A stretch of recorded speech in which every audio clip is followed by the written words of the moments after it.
Deep in the woods, no headlights for miles. 3 patrol cars boxed me in.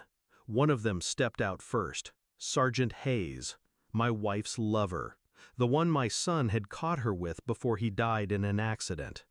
There was no dash cam, no witnesses. He smiled like a man about to sign a death certificate. "Same place we took your dead son," he said, laughing. "We'll send you to hell as we sent your boy." 2 more guns came up beside his. They thought I was just an old man. They never checked my military record. Force Recon, Sniper. I still carry my K-bar, not for show. The rain was cold. The forest was quiet. I could hear my own heartbeat, and beneath it, something darker. My son's death had been the one wound I couldn't stitch shut.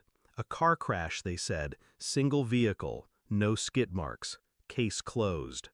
But there'd been bruises on his knuckles at the viewing, and a split in his lip I knew hadn't come from any steering wheel.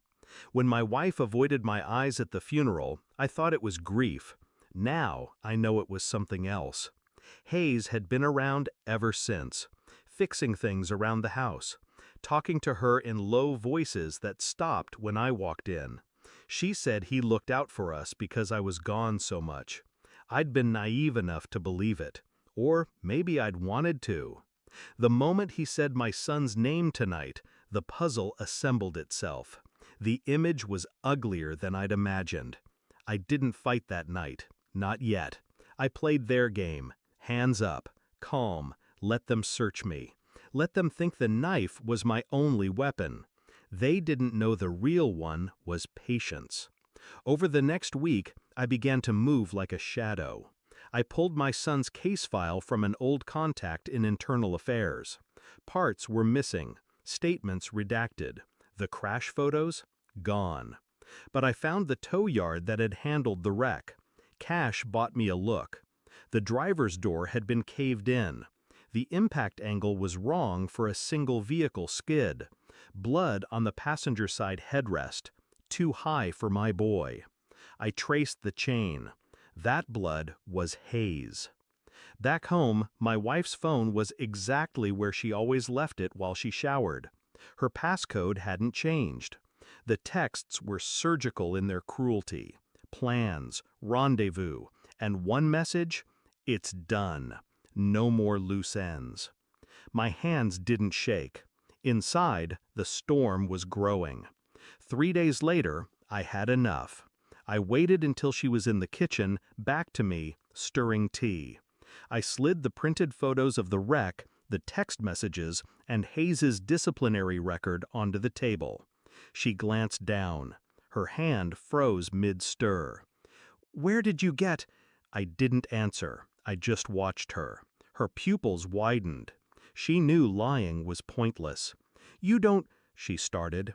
"I understand," I said. It was the first time I'd spoken in hours.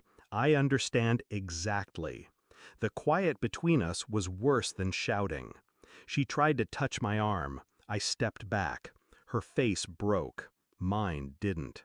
I called Hayes that night. Told him I wanted to talk. He suggested the same stretch of woods.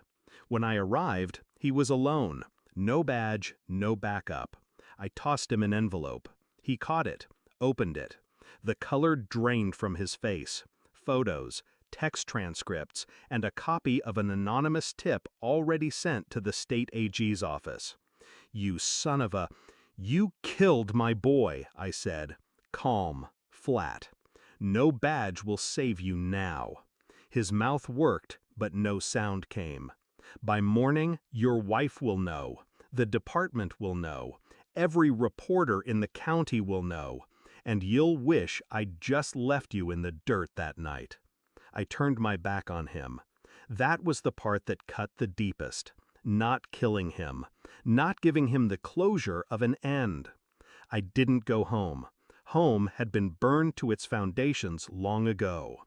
Instead, I drove until the road narrowed to gravel and the air smelled like pine. I parked, shut off the engine, and let the silence in.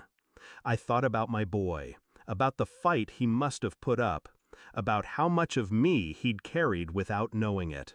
I didn't feel lighter. I didn't feel better, but I felt finished. The truth had done what bullets couldn't. It had killed what was left between me and them. And now there was nothing left to bury. Moral of the story: when the truth is your weapon, you don't need to pull the trigger. Betrayal destroys itself if you have the patience to let it.